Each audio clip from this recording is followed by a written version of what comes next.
दोस्तों, आप सभी का स्वागत है हमारे चैनल पर।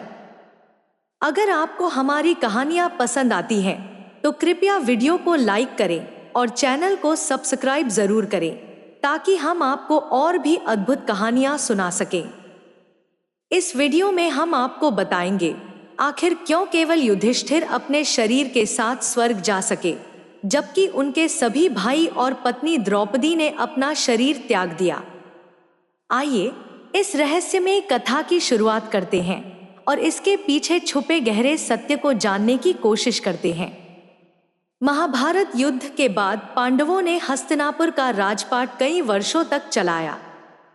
जब युधिष्ठिर ने देखा कि संसार की मोहमाया अब उनके लिए नहीं रही, तब उन्होंने यह निर्णय लिया कि अब समय आ गया है जब उन्हें सब कुछ त्याग कर स्वर्गारोहण करना चाहिए। उन्होंने अपने भाइयों और पत्नी द्रौपदी से कहा कि अब वे सभी हिमालय के पर्वतों की ओर प्रस्थान करेंगे, जहां से वे स्वर्ग की ओर अपने शरीर सहित जा सकेंगे। सभी ने युधिष्ठिर के इस निर्णय को स्वीकार कर लिया और स्वर्गारोहण के लिए हिमालय की कठिन चढ़ाई शुरू की।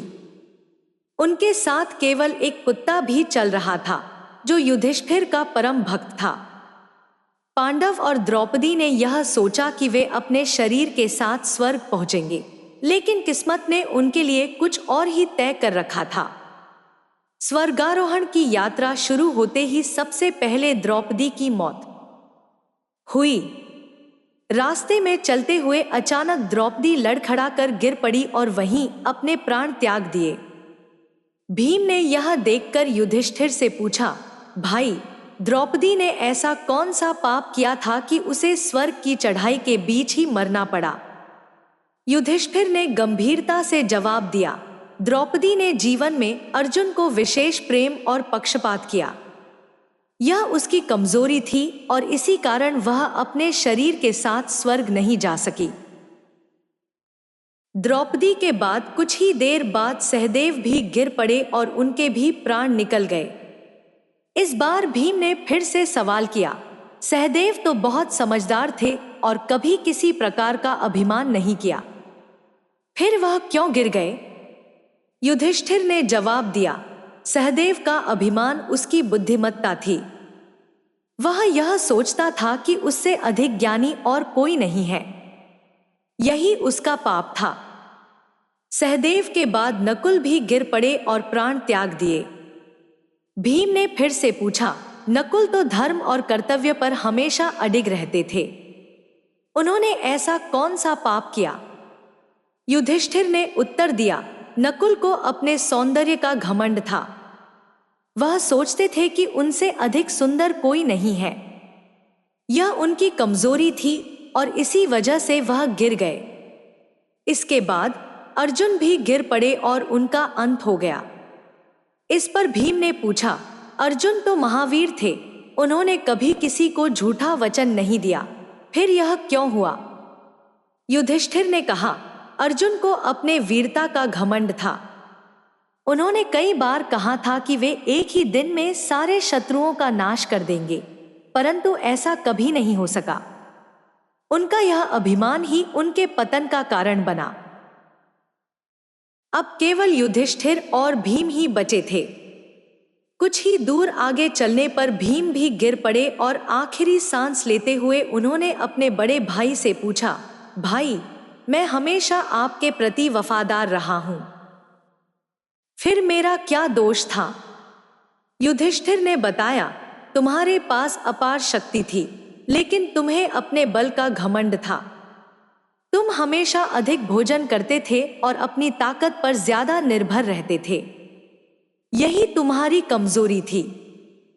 अब केवल युधिष्ठिर और उनका कुत्ता ही बचे थे। इस समय देवराज इंद्र अपने रथ के साथ प्रकट हुए और उन्होंने युधिष्ठिर से कहा, धर्मराज, आप मेरे रथ पर आ जाइए और सशरीर स्वर्ग चलिए। युधिष्ठिर ने इंद्र से कहा, मेरे सभी भाई और पत्नी गिर गए हैं और मैं उन्हें इस हाल में छोड़कर स्वर्ग कैसे जा सकता हूं? इंद्र ने समझाया, वे सभी देह त्याग कर पहले ही स्वर्ग पहुंच चुके हैं। अब केवल आप ही सशरीर स्वर्ग जाने योग्य हैं। युधिष्ठिर ने फिर कहा, यह कुत्ता मेरा परम भक्त है, मैं इसे छोड़कर नहीं जा सकता। अगर मैं इसे छोड़ दूं तो यह मेरी निर्दयता होगी। इंद्र ने कुत्ते को साथ ले जाने से मना किया, लेकिन युधिष्ठिर नहीं माने।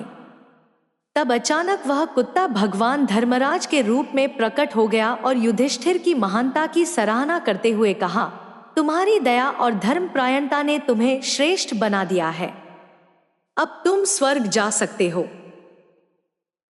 इंद्र युधिष्ठिर को अपने रथ में बिठाकर स्वर्ग ले गए। वहां पहुंचकर युधिष्ठिर ने देखा कि स्वर्ग में दुर्योधन एक दिव्य सिंहासन पर बैठा हुआ है। उन्हें यह देखकर बहुत आश्चर्य हुआ और उन्होंने इंद्र से पूछा, मेरे भाई और द्रौपदी कहाँ है? मैं उनके साथ ही रहना चाहता हूं। इंद्र ने बताया, तुम्हारे भाई और द्रौपदी दूसरे लोक में हैं। यदि तुम चाहते हो तो उस लोक में जा सकते हो। युधिष्ठिर ने देवदूत के साथ जाने का निर्णय लिया। देवदूत युधिष्ठिर को एक अंधेरे और बदबूदार मार्ग पर ले गया, जहां चारों ओर मुर्दों की दुर्गंध थी और लोहे की चोंच वाले कौवे और गीदड़ मंडरा रहे थे। यह नरक जैसा स्थान था। वहां पहुंचकर युधिष्ठिर ने देवदूत से पूछा, मेरे भाई कहाँ हैं और हमें कितनी दूर और चलना है? देवदूत ने कहा, यदि आप थक गए हैं तो वापस चल सकते हैं। लेकिन तभी युधिष्ठिर को आवाजें सुनाई दी। वे आवाजें उनके भाइयों और द्रौपदी की थी। युधिष्ठिर को यह जानकर बहुत दुख हुआ कि उनके भाई इस दुर्गम स्थान में हैं। युधिष्ठिर ने देवदूत से कहा, यदि मेरे यहाँ रहने से मेरे भाइयों को सुख मिलता है तो मैं इसी स्थान पर रहूंगा। देवदूत ने यह बात इंद्र को बताई। देवताओं ने युधिष्ठिर की इस धर्मपरायणता से प्रभावित होकर उन्हें नरक से मुक्त कर दिया और उन्हें स्वर्ग में ले गए। वहां पहुंचकर युधिष्ठिर ने अपने भाइयों और द्रौपदी को दिव्य रूप में देखा। सभी आनंद से स्वर्ग में विराजमान थे। स्वर्ग में पहुंचने के बाद युधिष्ठिर ने भगवान श्री कृष्ण के दर्शन किए। वहां अर्जुन उनकी सेवा कर रहे थे, भीम वायु देवता के पास बैठे थे और कर्ण सूर्य के समान चमक रहे थे। सभी देवताओं और महर्षियों ने युधिष्ठिर की स्तुति की। इस प्रकार युधिष्ठिर ने अपने जीवन में धर्म, सत्य और न्याय का पालन करते हुए सशरीर स्वर्ग में प्रवेश किया। दोस्तों, इस कथा से हमें यह शिक्षा मिलती है कि अहंकार, पक्षपात और अन्य कमजोरियां जीवन में पतन का कारण बनती हैं। केवल वही व्यक्ति जीवन में सच्ची सफलता प्राप्त कर सकता है जो धर्म के मार्ग पर चलता है। अगर आपको यह कहानी पसंद आई हो तो कृपया इस वीडियो को लाइक करें, चैनल को सब्सक्राइब करें और इस वीडियो को अपने दोस्तों और परिवार के साथ शेयर करें। ऐसे ही और भी रोमांचक और प्रेरक कहानियों के लिए हमारे चैनल के साथ जुड़े रहें। जय श्री कृष्ण।